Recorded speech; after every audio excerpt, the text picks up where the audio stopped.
Yeah, very happy to see you all. And this session is really about ECOLISE's policy flagship project. We call it the 10 Theses process. It's about 10 theses towards transformative, community-led, local development policies. And the whole project will be explained later. What we really want today is to find partners for this process. And that's why we're very happy to have here members of ECOLISE, but also partners. And at the end of these 2 hours, we hope to have gathered partners or triggered your interest so that you reach out to us. What you can expect today is a short introduction. What is this 10 thesis process about? Why do we do it as ECOLISE? It positions communities towards the European Green Deal. Why is that necessary? And we present our plans for this year and also next year. And the plans are basically to deepen what we've started last year with the 10 theses, which is, if you know the document already, it's a live document. It's about 50 pages. It dives deep into these topics. Deepening phase this year, we want to focus and we want to come up with key messages and key political demands for the EU level, so for the European Green Deal, for collective action to be strengthened. And we want partners in this because ECOLISE's voice on its own is obviously not as strong as if we are an alliance of partners. So this is why we're doing this session today. We'll have a break of 10 minutes at around 5 o'clock, and then we start an interactive session where we invite you to bring in what are your plans, because we're very interested in hearing about your plans and find synergies, for example, for the upcoming European Parliament elections, and also about alliance building. So would you be interested in becoming a partner of the 10 Theses process? And who else could be a partner? Because I'm sure we haven't reached out to everyone yet who could be interested. We'll have a short plenary discussion of this and then a wrap up and next steps, which is basically an outlook to this deepening phase, which starts in June. And we would like to have, partners who have signed up to this and who are willing to co-work with us on the 10 theses. And I'll start with the introduction. So ECOLISE's policy flagship project, as Amelie Krug already announced, has been running since September last year.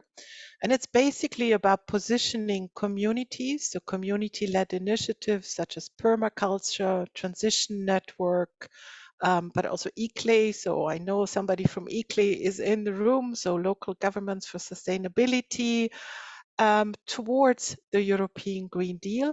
And the leading question really is, what can communities get out of the European Green Deal? And also, what can they contribute? You might ask, and judging from your questions in the chat, you might not ask that, but just let's ask these questions because it's part of the 10 theses, which are meant to be read by policy makers on EU level. So why are community-led initiatives so important? It's thesis 1 of the 10 theses. And if we look into the IPCC, then it's quite clear that radical behavior change is needed to get to adequate GHG emissions. And a radical behavior change means also social change, because it's proven that your own behavior changes if the behavior of others changes. Now that might sound a bit like, whoops, the weight of this change, the transformative change needed is all on the shoulders of citizens and individuals. The good message is no, the IPC says that actually systems change and individual behavior change need to go hand in hand. And that's the bit we're interested in. So we need the right policies, we need the right infrastructures, And at ECOLISE, we're convinced that community-led initiatives bring solutions to these challenges of the planetary crisis. And we're also convinced that the system needs to change.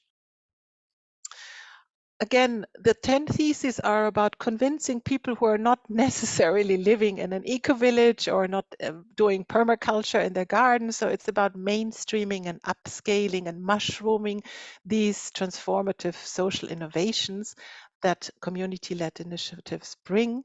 So what the 10 theses do is really taking also a lot scientific evidence and IPCC and IPBES as really the academic evidence which proves the points we make in these 10 theses.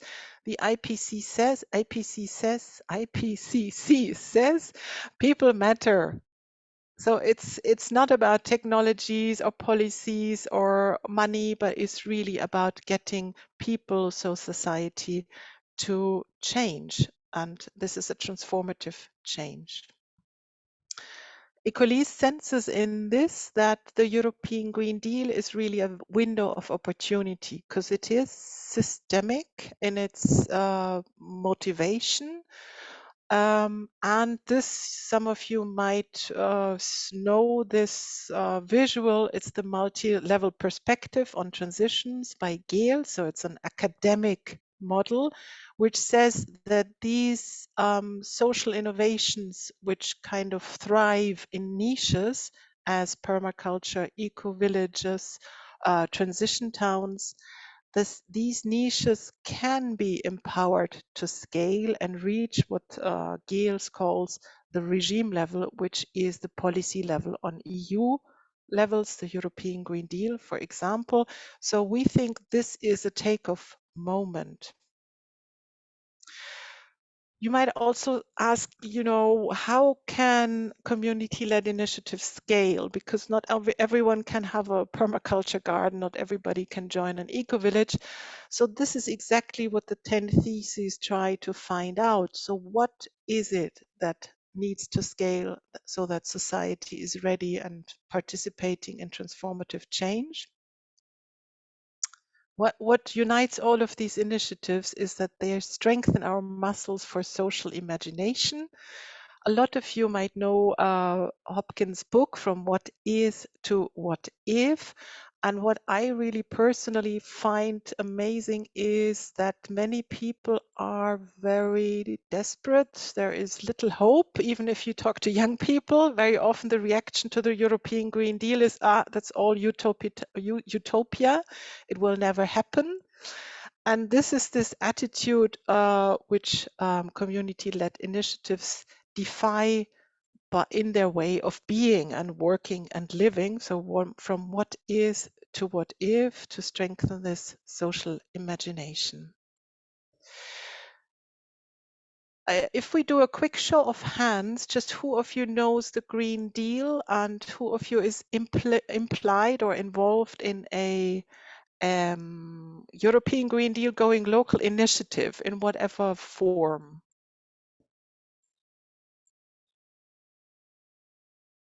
So localization. Yes, we have Tadashi Matsumoto of the OECD, Jean-Paul Grange, can you just, of the transition towns, Joyce of circular economy, show of hands, again, Green Deal going local, Romain from climate change, Teresia from the Committee of Regions. Katrina, did you raise your hand? Yes, you shrug your shoulders. Okay, wonderful. So this is also a moment just to see who is in the room, and we have quite a few localization experts, as I call them in my head. So people who are thinking about multi-level governance and about localization of the European Green Deal. And at this point, the European Green Deal and communities. That often sounds a lot like, top down, bottom up. And that's also the response Amelie and I get a lot. when we talk about the European Green Deal, that it's a very top-down approach. And actually, what we want to get to is to do away with this top-down, bottom-up thing, because it's not really systemic. So we're looking for a different metaphor for what we're trying to do in these 10 theses. And it's really about the image of a tree. So canopy and roots work together. And what we're looking for is the capillary forces. So what makes this tree thrive from roots to the canopy? And it's not about top down nor about bottom up. This is why we've started to work with these 10 theses last September.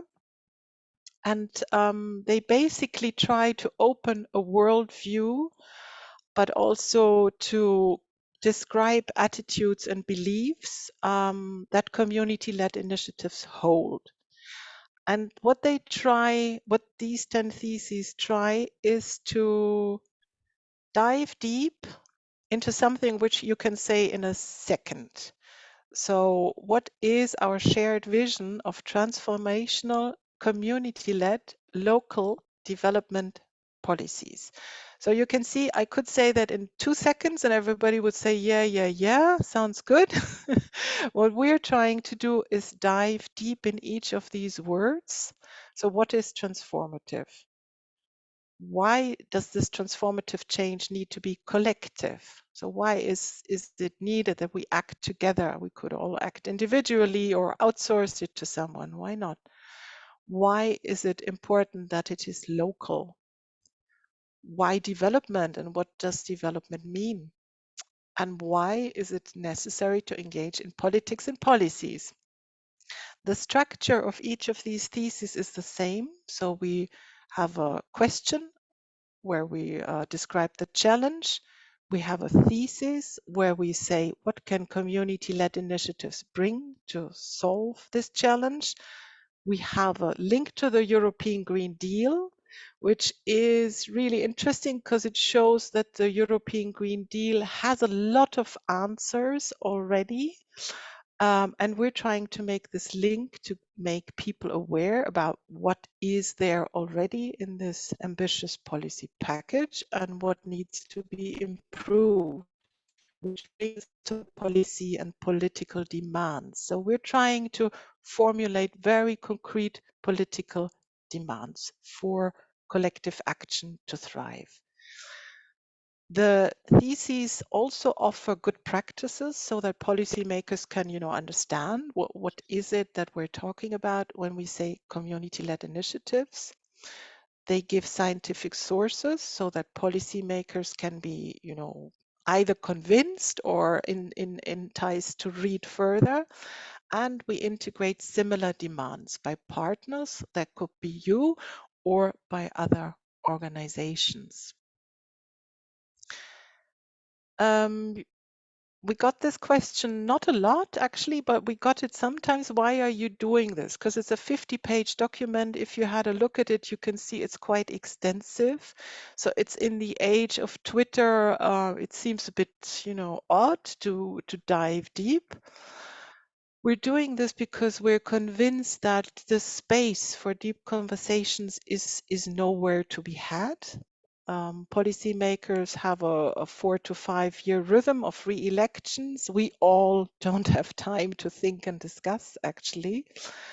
If we follow Donella Meadows and systems thinking, then our mental models, so what is here shown at the bottom of the iceberg, are really the root cause of everything that's happening.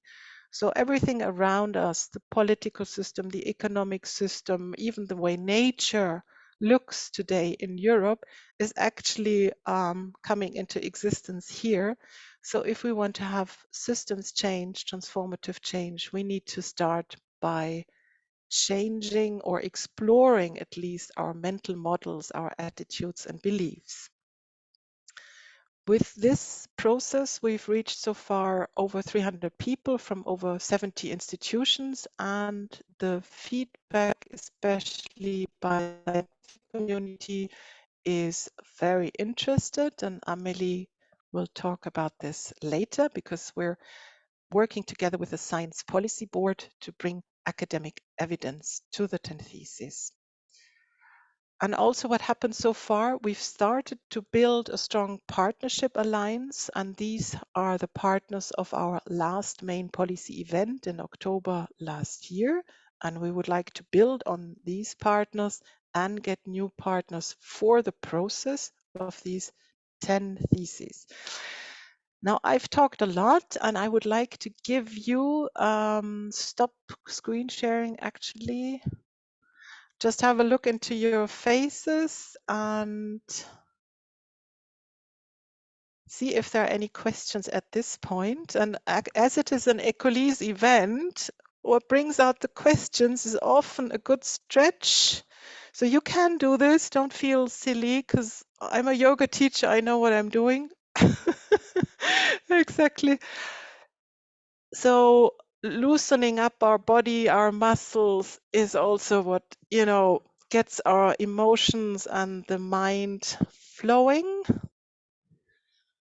And if you sit upright and now take some time to look at the screen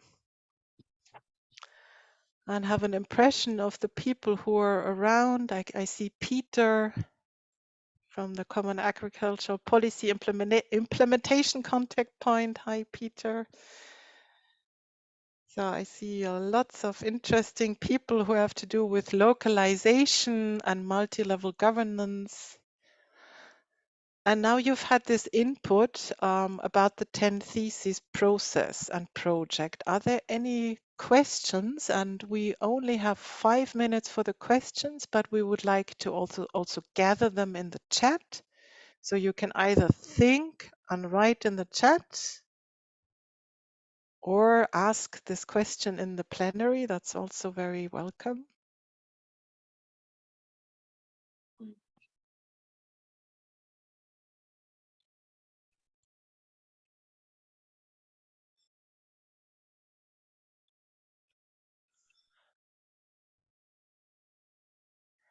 So no questions at this point. If you can think of any questions, please write them into the chat. We will save the chat and answer these questions in the follow-up for this event. So I will go on in the presentation, and remember that you can stretch also without me showing you how to stretch at any point in time. So the overall goals for us, for ECOLISE this year is really to continue triggering these deep conversations, as we call them. And basically it's a conversation on how do we want to live. So imagine diverse versions of a good life within planetary boundaries. This is how we would frame the European Green Deal also. We want to have a strong and clear voice for communities as levers of transformative social innovation. And one of the theses, thesis number 7, is about transformative social innovation.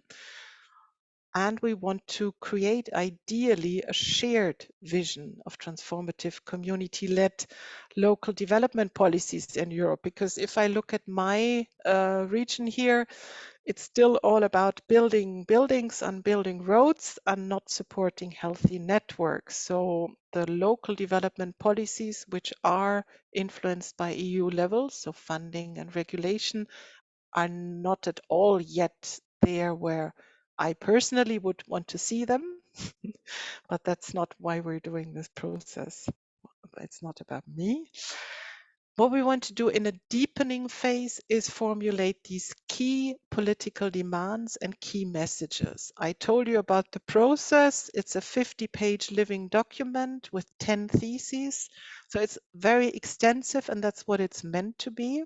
So different partners can hook on to different parts of the 10 theses. But what we want to do from June till September is really deepen and formulate these key messages and key demands. We also want to do capacity building because the European Green Deal is seen as an expert niche and very few people actually interact. And Peter Toth of the Common Agricultural Policy network will know this. You know, you don't talk a lot about CAP policies at home or with your neighbors, but actually probably you should, because it's influencing a lot of the local development policies around you. Last but not least, and that's for October until next year, we would like to see us as partners engage in an advocacy campaign. So we've come up with a deepening phase, key messages, key demands, and October will be the start of an advocacy campaign where we go public. So until then, it's rather process oriented. In October, it will be outward impact oriented. You can see these main phases here on this slide. So we will continue this open consultation on the 10 theses until September. Everyone is invited to comment in the live document, giving your name and your institution. And that's open for every organization. You don't have to be a partner to do that. This process will be closed for this year because we want to publish the 10 theses in October and also the 2-pager with the key demands and the key message. And we will have a May-September deepening phase, which is open only for partners because we need people who are willing and able to dive deeper into the 10 theses. And I'll explain that a little more what it means. In October, we'll have the main policy event, which is going to be hybrid, so in Brussels, but also online. And October 2023, this year until next year, with a focus on the Parliament election, European Parliament election, we would like to see this joint advocacy campaign take off. The consultation process is something which is ongoing. We have, and I'm looking at Amelie, which she doesn't see right now, but we have in place a science policy board, which is coordinated by Amelie Krug. So there is a strong backing by academia of this process. There are 10 to 15 people who already participated, and this year we're aiming for the same number for the science policy board. There will be an editorial board, which consists of ECOLISE team, council, but also partners. And we have strategic advice by the Good Lobby, who is our cooperation partner. So this consultation process is open and ongoing.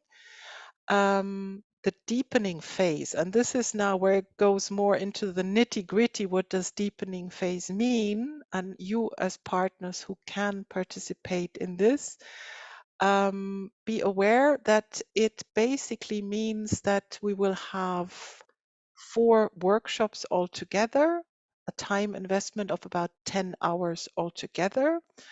And out of this deepening phase, we expect there will be a 2-pager with the key demands and the key messages, which is finalized by the editorial board. We'll publish the 10 theses in October, and it will be published at the main policy event. So these are basically the details. How does the 10 thesis process work? I said it a lot. It's about deep conversations. Yes, trees talk to each other, so surely we can do it too. Sometimes that's a question mark if we can do it as well as trees, but I think we can get there. And in detail, how does this work? What I just showed you on the slides, we've come up with certain, parts for this consultation process because it's not a co-creation process because we don't have the capacity and the resources, but it is a consultation process. And at this point, I'd like to hand over to Amelie Krug to explain a little bit about these crucial parts of the puzzle that make up the consultation process. Emily, Yes. over to you. Yes. Yeah, so basically the idea is that there will be an editorial board which is in charge of steering the consultation process and which will also make final decisions on which arguments to integrate and also how to identify them and formulate them. And this editorial board is supposed to consist of 6 to 10 people, and they are then representing different key stakeholders in this process. So we would like to have some people from the ECOLISE team and the ECOLISE council, then some of our members and some partners, and also experts in terms of academic experts. And this process would entail 5 working days and an interest to dive really deep into these questions on leveraging community-led initiatives through the European Green Deal. And then the second main entity, Nina, if you could switch to the next slide, thank you. That is the Science Policy Board. And this board is more like, this is actually part of the expert group. So the editorial board is more trying to think of also how to communicate. And then the Science Policy Board will do more of the research behind actually answering this crucial question of how to shape and how to realize the European Green Deal through scaling of community-led initiatives. And there are different steps involved in this process. One of them is to support the scientific evaluation of the existing theses.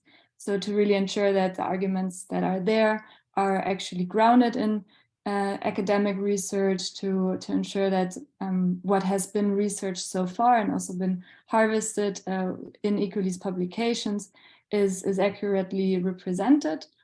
And in this context, we also would like to make a strong collaboration with the academic-based partners of ECOLISE, because some of our members are actually also research institutes, and so that would be a role for them to bring that kind of expertise, empirical and theoretical knowledge on the impact, the potential, the barriers of community-led initiatives, and then integrate that. And then the second role of the Science Policy Board is to also integrate the transdisciplinary knowledge. So what that means is basically just a different term for the stakeholders, the partners, so the different NGOs and maybe also policy stakeholders, government organizations who would like to join this process and who would like to become part of an alliance for a shared vision, and to harvest what has been consulted during last year and during this year in the setting of this deepening phase, with a few workshops to be facilitated between June and September.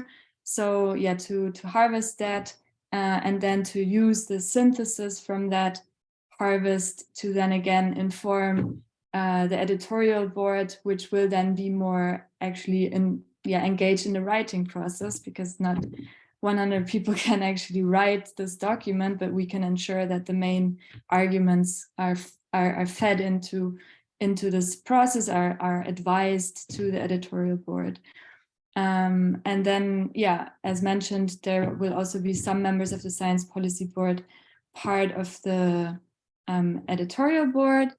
And besides just, for this process, we also would like to have research and academia strongly represented at the main policy event in October. And that's that this work seems a lot. And so just so you know, this is not all meant to be done by the members of this Science Policy Board, but it's Tom Henry and me who are actually coordinating the process. And Tom Henry has also last year already done a lot of science research backing of the existing document. So there is already a lot of evidence in the current document, but we didn't have that much time for this process, so we want to ensure it's more comprehensive this year. Nina, if you could continue to the next slide. This is just an overview of the different stakeholders, and the organizations that are listed here are organizations where at least, yes, some of them have actively supported this process, and then some of them are also members of ECOLISE and partners of ECOLISE that we would like to see as part of these different boards. And this is an invitation to all of you who are here today to also ask yourself if you could imagine being part of either of these groups, and it's just an illustration, so please don't feel like you're like excluded from the chart. It's not intentional. It's just a rough illustration of who has already engaged in the process, and yeah, so that's the idea basically. Nina, would you like to continue? Thank you, Amelie. So this was Amelie talking about the editorial board and the science policy board.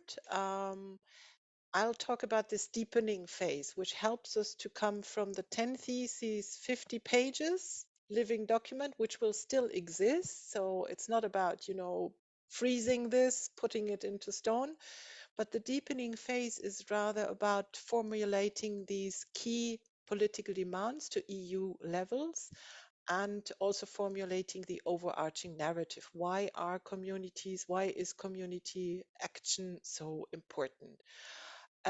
So this is a focus phase, which will happen from May, basically starting now, to September. And we will have 4 co-working calls together with partners, and we will explore, let's say, the working assumptions are for now that there is no political plan how to localize the European Green Deal yet, for obvious reasons, but that's the actual situation. Obvious reasons because the EU level does not really reach to the local level, so there is no real, in a tree, canopy and roots are connected. This doesn't really exist. The second assumption is community-led action is needed to get to transformative social change as demanded by the IPCC. And again, if you look at politics in your own country or on EU levels, which is the level we're targeting, collective action is not in the focus of policies yet.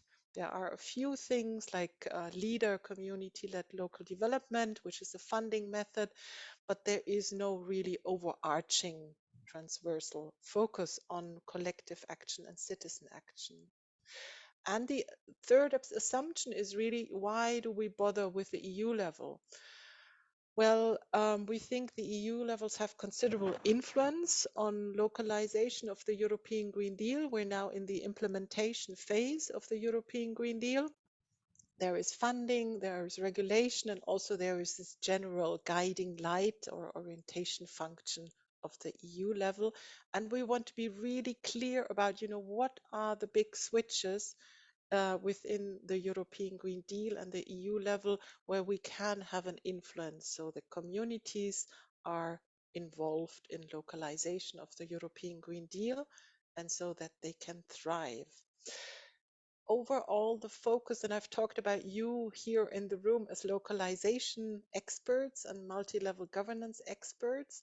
So we're trying to find partners who are interested in these topics of how to bring the Green Deal to local levels, what is the multi-level governance needed, but always focused on communities and collective action. So it's a very specific topic.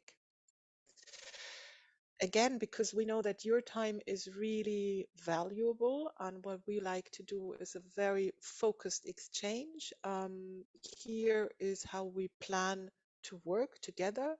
Your time investment in this deepening phase as a partner would be about 8 to 10 hours, because we're planning 4 meetings about 2 hours long, 3 in June, 1 in September.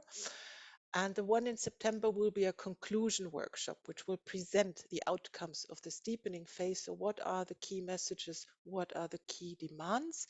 And the conclusion workshop is also meant to get feedback from all of the partners and kind of come to a decision for the editorial board on how to formulate this concrete two-pager, as we call it, 2 pages on key demands and key messages, which we want to publish in October.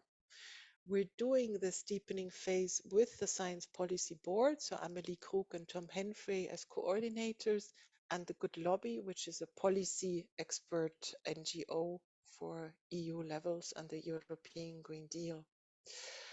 And we will focus in this deepening phase on a few of these 10 theses, which we will identify as the most important ones for this specific topic. Here you can see again what are the overall actions and outcomes, and I've talked a lot about them, so I'm not sure that I need to repeat them. I think what hopefully comes across to you is that we're in an alliance building phase, and we have been so for the past month, for the past half year. The whole process has been from the start with members of ECOLISE and with external partners at the same time, because we think that transformative change makers are everywhere. So they are in policy, they are also in NGOs, and we would like to find these transformative change makers and create an alliance and a shared vision on this very specific topic: transformative, community-led, local development policies, and what the EU can do to influence them. This joint advocacy campaign that we're planning can be big, it can also be smaller, and that's something up for discussion.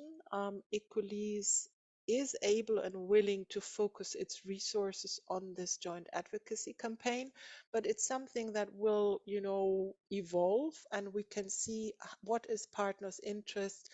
Are we really willing to go into this joint advocacy campaign? Do we find partners who are willing to be not only process partners, but also content partners who say yes to the content? And here is the question time, and I'll stop sharing and look at your faces.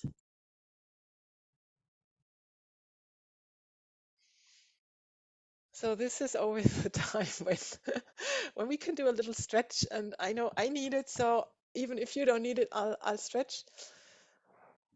And you can also make funny noises, because stretching and funny noises often come together. You don't have to make funny noises, by no means. So try to reconnect to your body. Where are you sitting? Can you sit upright and just feel what's going on in your body right now while I'm talking and you're listening? And find your breath and focus on your breathing. Just what is your breath like right now?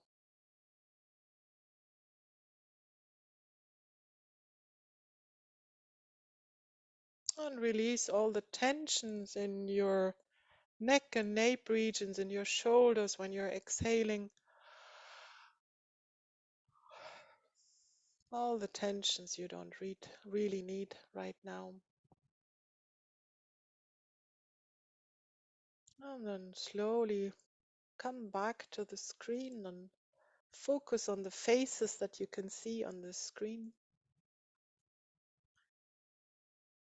And we have 45 participants today, so it's great to feel you here and it's great to see you.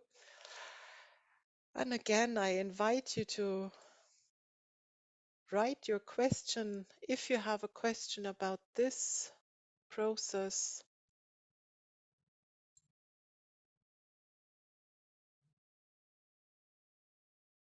And please write it into the chat or pose it into this plenary. We won't be able to answer all the questions, but we will take them into account and work on them during this process.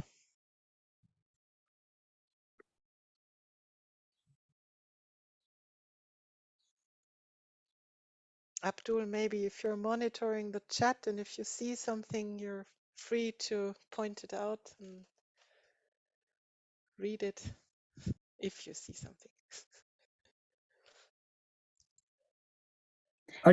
Sorry if I start speaking. I just noted in the chat that this is really a big serious challenge, and congratulations for taking it.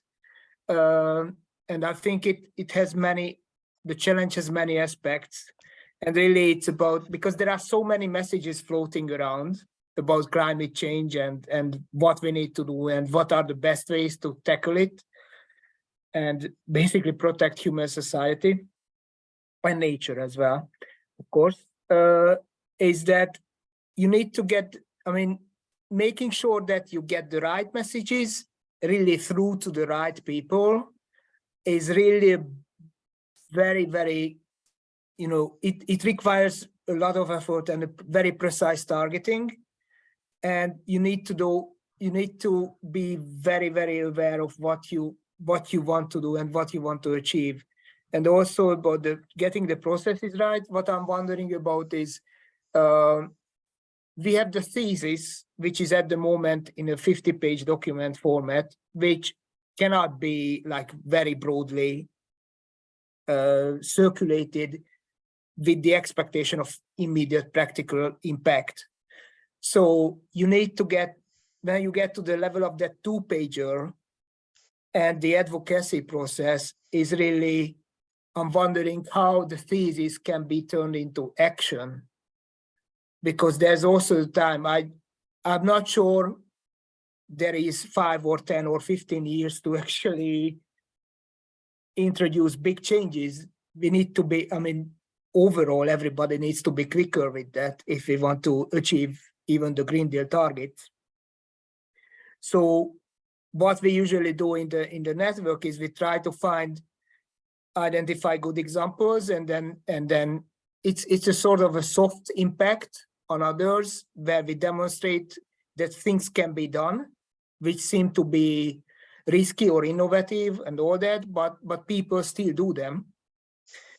So it's this kind of stage-by-stage approach, but this is only my experience. So maybe you have something else in mind, and I don't want to question your approach at all. I'm just aware of how big this challenge is.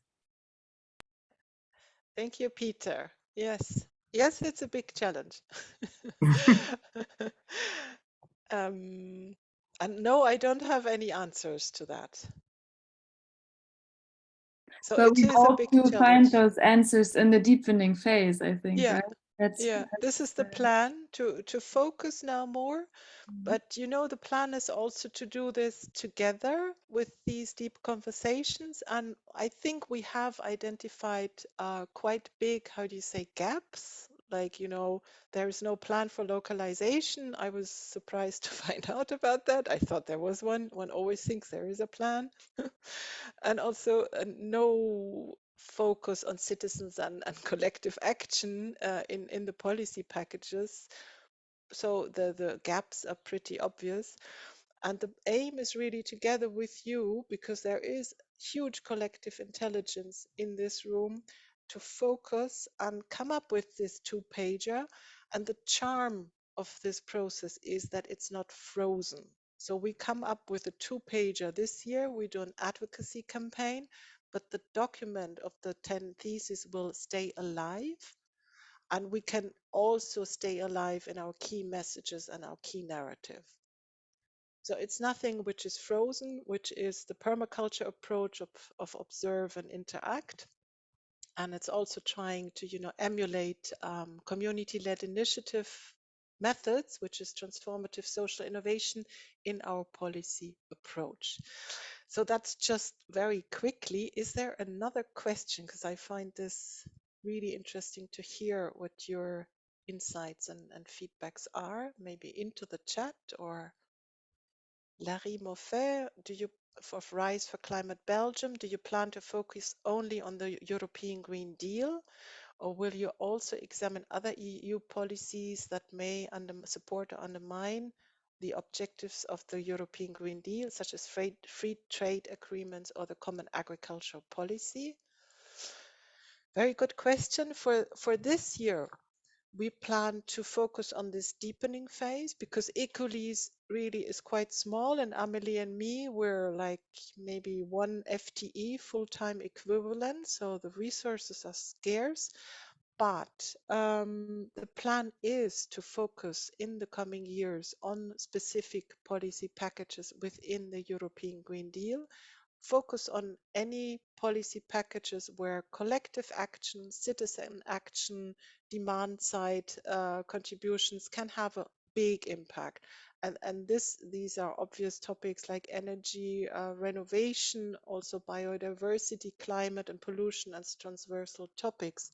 So yes, and the aim is really to improve the European Green Deal and make it a better deal. So wherever we see there is no coherence, we would like to flag that up in a conversation. So it's an open conversation that we hope to have with policymakers. Any other question in the chat or in the plenary?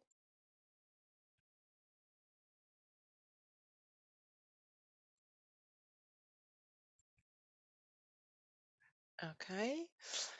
Then thank you for this moment, and you can put in the questions into the chat at any moment. And before it gets to 5, I'd just like to present to you in 5 minutes what does being a partner in this process mean, so that you know what you would engage in if you were a partner.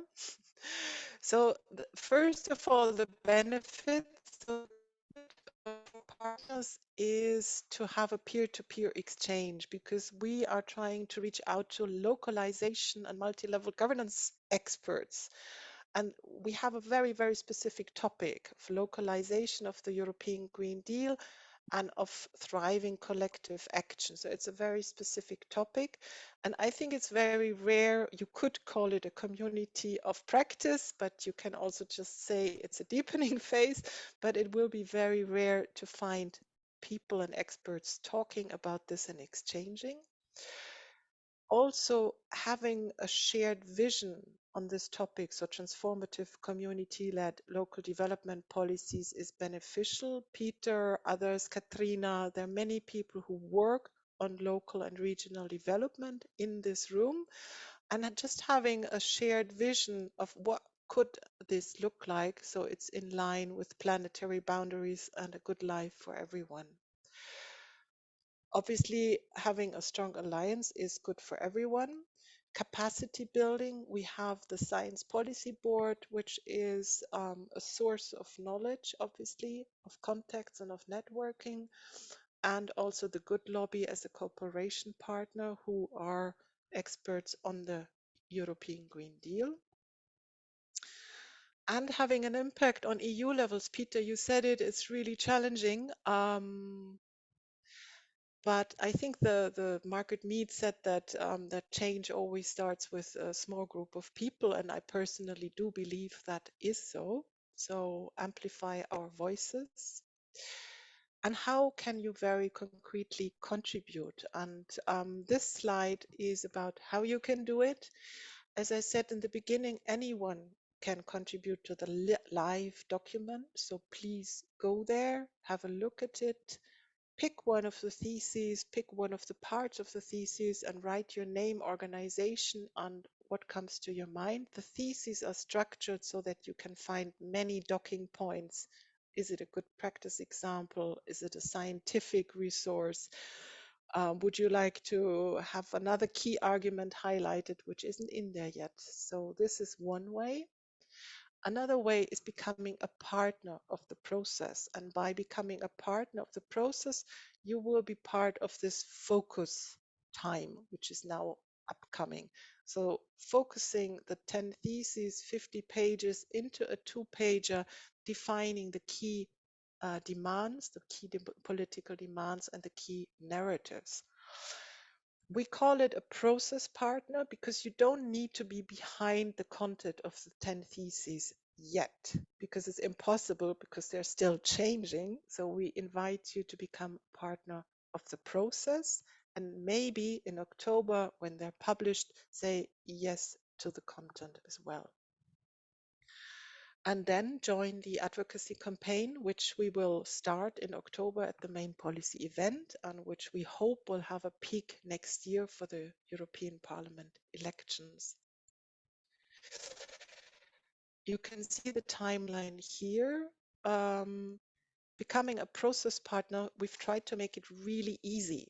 So if after this event you think, oh my God, like I saw this slide about science policy board, editorial board is really, really complex. Don't be afraid to be a partner of the process. All you need is to say yes to this process, and you need to be willing to communicate the main policy event through your networks and to be participate in this event end of October. The time is yet to be fixed, and it's going to be an online event and hybrid, so actually happening in Brussels. So it's a very low threshold in general to be a process partner. And for those who are willing to go deeper, we offer for partners only to be part of this deepening phase. So coming up with the key messages, key demands, and the 2-pagers. And for those who are willing to say yes to the content of the 10 theses, which will be published in October, you're invited to become a content partner. So somebody who takes part in the advocacy campaign. If you're interested in becoming a partner, and I'm having a look at the watch, it's almost 5 o'clock. Please reach out to Amelie Krug, who is here with us in the room, coordinator of the Science Policy Board. So if you are a scientist, an academic institution connected to a research, please get in touch with Amelie. Overall, if you want to be a partner of the process, you can reach out to me. And we also offer open office hours every Wednesday in May, apart from the 17th of May, because it's the Beyond Growth Conference in Brussels. And please just send me an email and I'll send you the Zoom link, and you can participate in one of these sessions. Again, at this point, it's question time, and I am looking forward to looking into your faces because I can't see you while I'm talking. Ah, great. So maybe we need a stretch. I can see that we have 10 minutes of break upcoming, but you can go into this break only by being really relaxed. So, and I invite you to stretch and look around, and maybe you can find a window which shows you a bit of green, and just, take in the reality of nature outside and of the world outside. I'm very lucky to have a lot of green here, actually. Don't want to make you jealous.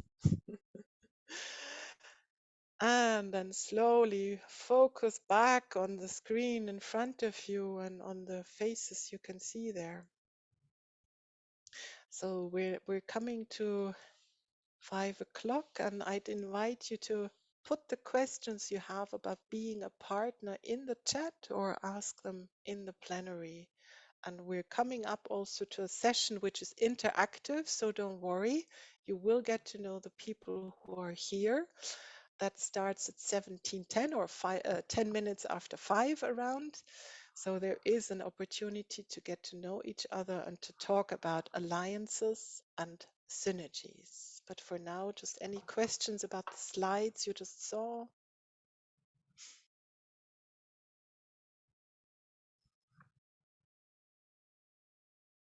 Romain?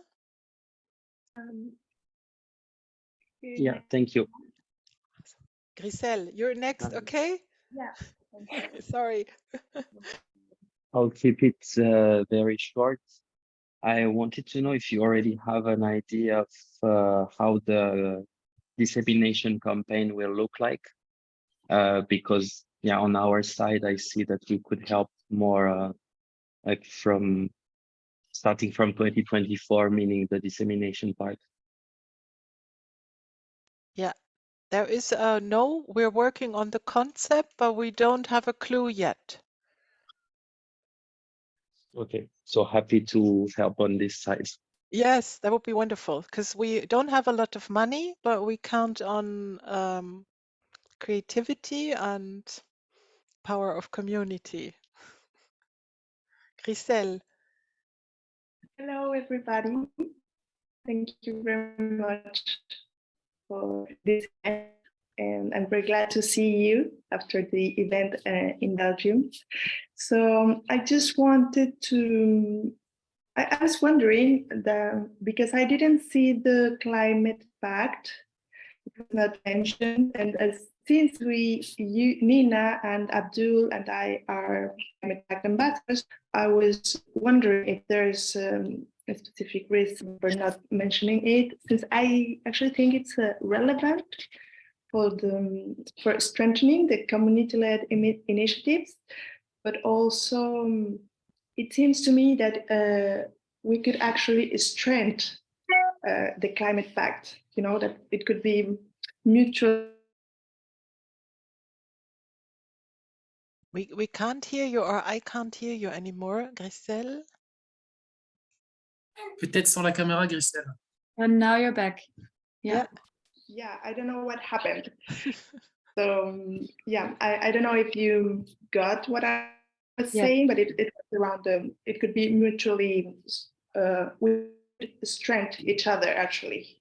Yeah, yeah, very good idea. Grisel is a European Climate Pact ambassador. I am one as well. Abdul is one as well. Yeah, I can see in the chat there are a handful of Climate Pact ambassadors in this network. Yes. So this is a good idea. For those who don't know the Climate Pact, it's actually done by DG Klima, or it's a DG Klima idea, because the European Commission is very aware that this European Green Deal cannot work without citizens for the obvious reasons. So the Climate Pact is there to involve citizens into the European Green Deal.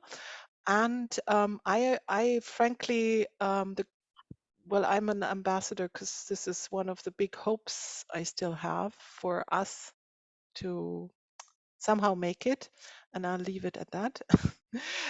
I'd just like to add one point to that, because I actually really appreciate the comment, Grisel, because I think there's really something there in the Climate Pact, and we didn't mention it in specific. I think that has to do also with the fact that we didn't mention the specifics of the European Green Deal in general so much today. So you would find the Climate Pact also mentioned in the policy position paper as a key leverage to engage with. So just to confirm that's part of our ongoing thinking already.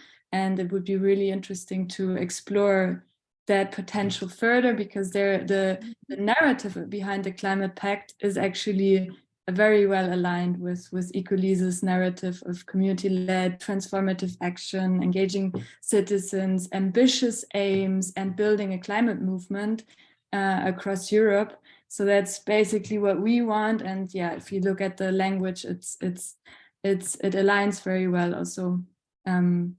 Yeah, the collective learning and peer-to-peer exchange on raising climate awareness, on developing solutions, sharing best practices, that's all part of the Climate Pact. And we could now think of how to localize that and how to bring that to communities rather than just individuals. And I think that would be part of the discussions that we're going to have.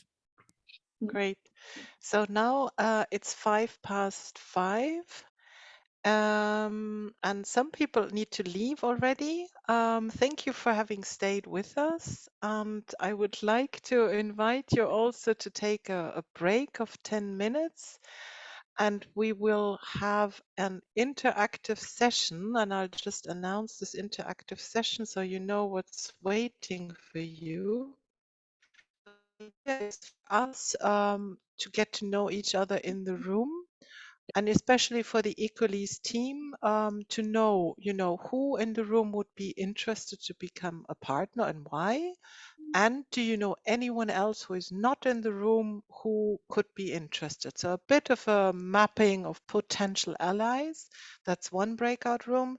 And the other breakout room is about synergy. So I'm sure you all have policy flagship projects and the European elections upcoming are an obvious point in time to do a campaign.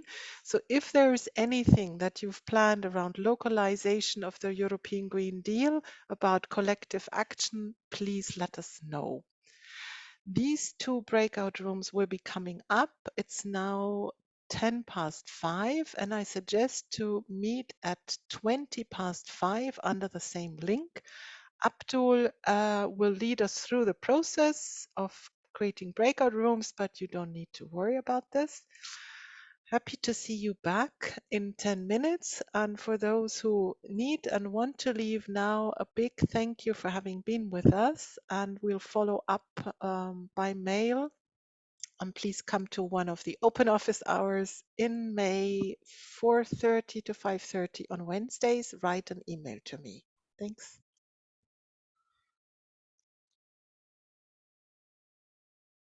So I'll stop sharing.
Welcome back. So the good news is we didn't lose anybody during the process. So this is quite rare. Sometimes people get lost, you know, from one room to the other. Even with all the tech support we bring, it sometimes happens. So now I would like to call from some sharing, some debriefing, harvesting from the rooms that you were in, and I'm gonna call one room after the other. So maybe we can start, Nina, with your room. So the room about alliances. Yes, so our room of alliances was with Mieke Elsinger, Council of ECOLISE, with Jean-Paul Grange of the Transition Network, CTC, with Joyce Haloun of the Circular Economy Network, and now, sorry, but there was another person, Annette Maria, Flinterman. and Annette Flinterman of German Permaculture. So we basically, what we said, Jean-Paul Grange and Jean-Paul Nicolas. Oh, I'm sorry, Nicolas of the EESC, the European Economic and Social Committee. And basically what we said was that it's very essential to reach out to youth. So anybody who knows youth organizations, Fridays for Future, Extinction Rebellion, others, please give feedback. And we said that in the follow-up mail, there will be a link to the partnership document where you can just feed in your ideas for partners or write us an email. Also happy to say, I think all of the people there were interested in being a partner. Hooray! Even 2 or 3 or 4, I don't remember, including me, probably 5, interested in the deepening phase. And we said again, the deepening phase is about 8 to 10 hours, June to September, with July, August off. And I'm very happy about this. And then asking into the round, Marie, Mieke, Jean-Paul, Nicolas, Joyce, did I miss something? Would you like to say something?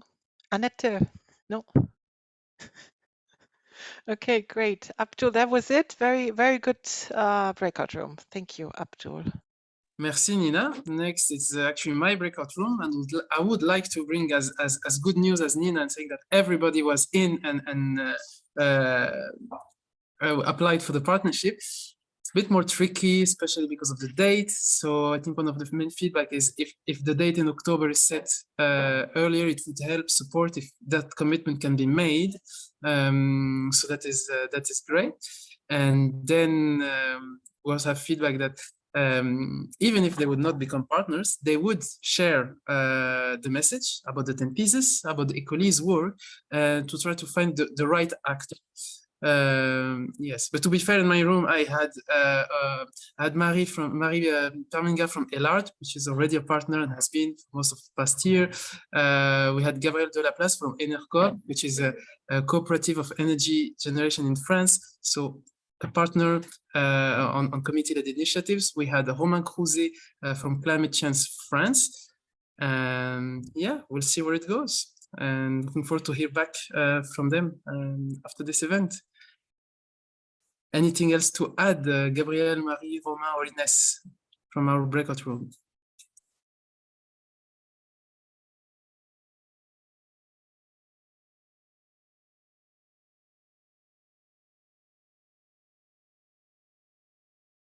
I see a lot of smiles, but mic close. I get the message. Moving on to the next breakout room, which is about synergies. Amélie, how was it in your room?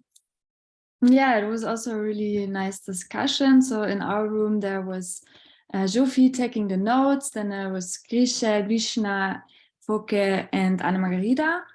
And some of the main topics that we discussed, one of them was there's a institution that's called GPI Climate, and it's called a Global Public Investment Network, and they're working to fund communities for climate action also. So that was an idea that was shared that sounded quite relevant to what we're also aspiring. And then we also talked a little bit more about the climate pact. So Grisel shared the huge potential actually of this climate pact to make our proposals more relevant and to actually bring them into this context where people seem to be very willing to listen to transformative solutions. So that was another re-emphasis of that point that we had earlier already. And then we also talked about language and basically the barrier, the main barrier, or one of the main barriers identified in our discussion to localizing the European Green Deal is language. So finding synergies would also mean to replicate our message, our policy documents in different regional contexts, translated in different languages, but not only translate the version of the document, but then also facilitate conversations in different contexts. Those were, I think, the main points. And then we're also talking about research and how to support this policy positioning process with further insights into how effective advocacy for community-led initiatives can actually look like. Yes, that's from our side. But if there's anyone else who wants to add something, please come in. Guess otherwise it's me, right? Last group. Well, not so much from my side, but I can report back. Was a group with Katrina, Larry, Lilian, Adrianos. Yeah, so we had a good we had some good conversations about synergies. I also noticed a few chat messages already before the breakout sessions, like from Tadashi and others that mentioned synergies. Also Romain speaking about the outreach communication part. Now there's maybe a synergy. And what came out in our conversations is definitely potential synergies around sustainability good practices that are already being implemented locally, and that could be linked with the EU Green Deal, the 10 thesis, and could also kind of, show more good practice examples. So that was an interesting point for synergy. Also the post about youth, if you've seen it. So Katrina shared that also in our group. It's now in the chat about kind of intergenerational learning and engaging more youth. Also, Larry spoke more about the citizen movement he's a part of, Rise for Climate, and they lobbied for districts to declare the climate emergency. And that, of course, gives a kind of space there. And he also mentioned an energy community project. So again, that's a good practice. And there's also different synergies to try to raise awareness and reach new people. So we also talked more about the kind of communication outreach part. There were some ideas of maybe bringing in culture more strongly, specifically kind of, singing, songwriting, or also artists to help kind of spread a message and reach people who don't already know, like not preach to the choir, but actually like reach to some other people. So there were some interesting thoughts around art and culture. And Larry also mentioned this festival, Artists for Climate, that they organized in Brussels, and Culture Moves Europe, and some synergies on that level, which I think was really interesting to hear about. We also touched on a synergy with research, about universities that have funds available to do research about environmental and social movements, and how there could be synergy spaces there to support collective action and advocacy efforts, and also to have spaces to convene people more locally. and have a space for people to connect. We also touched on some of the more emotional, psychological aspects of living in these times and how it's helpful for people to be able to process this, so then they can actually move into action or advocate for certain things, because they're in a better kind of inner state. So we also talked about kind of that aspect of community building and how it's relevant for bringing about real change. I think part of the transformation really happens on a human level, right? On a human and on a social level, of course. So it's transformation we do together. Yeah, so I hope that is quite a decent reflection of a rich conversation on synergies. Thank you for our group discussion. Wow, extensive. Thank you for the extensive report, Laura.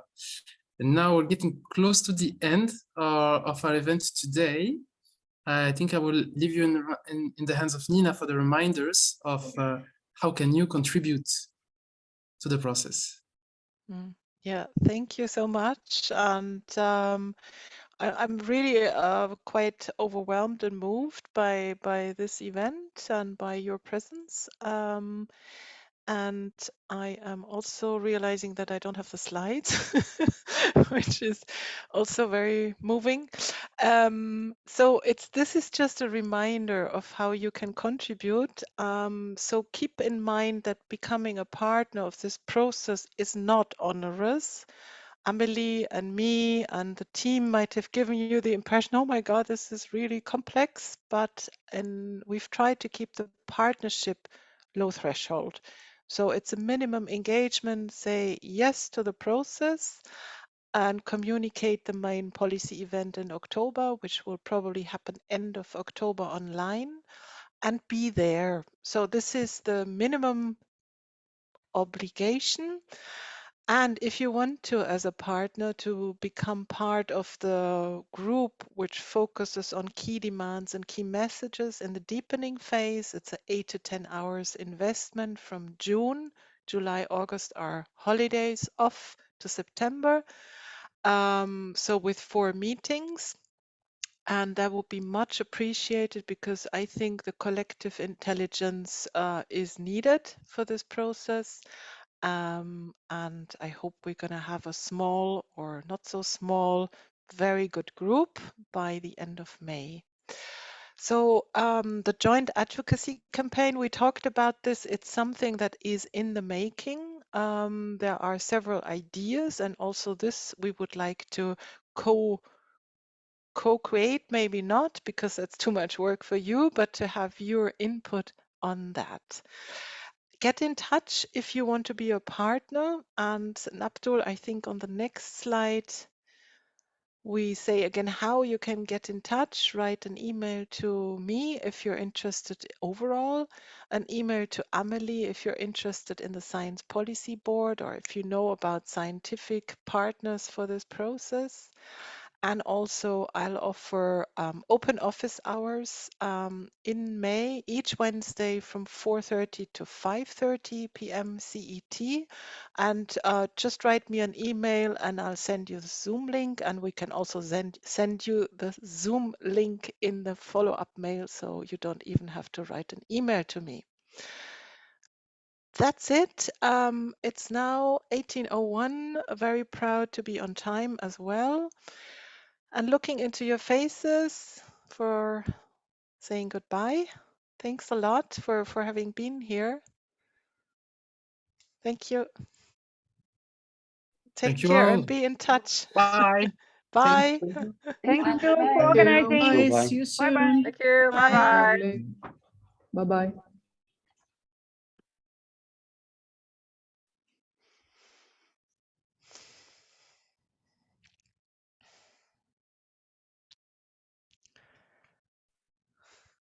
All right. Literally by them, no? Thank you. Give me 5. Stop the recording now. Oh, that's a very good point. That's